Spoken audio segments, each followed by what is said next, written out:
Kári, ætlum við að fyrir sterkur stórnali heimavalli í kvöld. Hvað er að gerast hjá okkur? Hvað tapir þið þessum leikur? Bara hörkuleikur.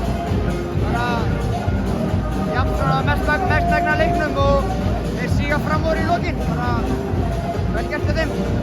Þessi leikir virðast ætla að vinnast á útivelli. Það er frekar óhefðbundið í svona seríu eða ekki? Jú, það er það.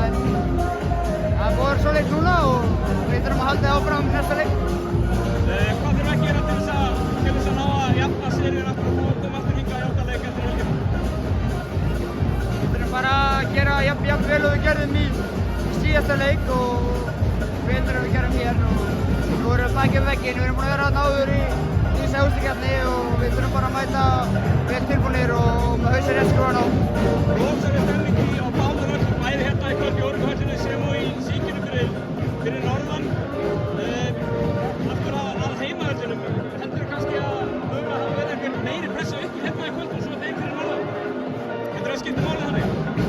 Ég veit það ekki, það er erfitt að segja. Mér fannst bara frábær stemming hérna, frábær stemming í kvöld, frábær stemming á Króklum síðasta leik og frábær stemming í fyrsta leik. Þetta er geggjað.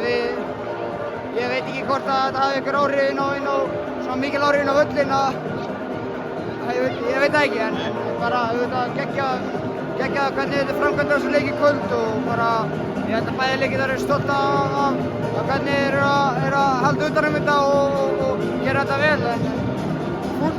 Fullt inn á vellinum, þeir gerðu betur en við og við þurfum að skoða þetta og koma tilbúinir á mánudaginn. Þessu ekki Kári og gangi ykkur vel. Takk hérna.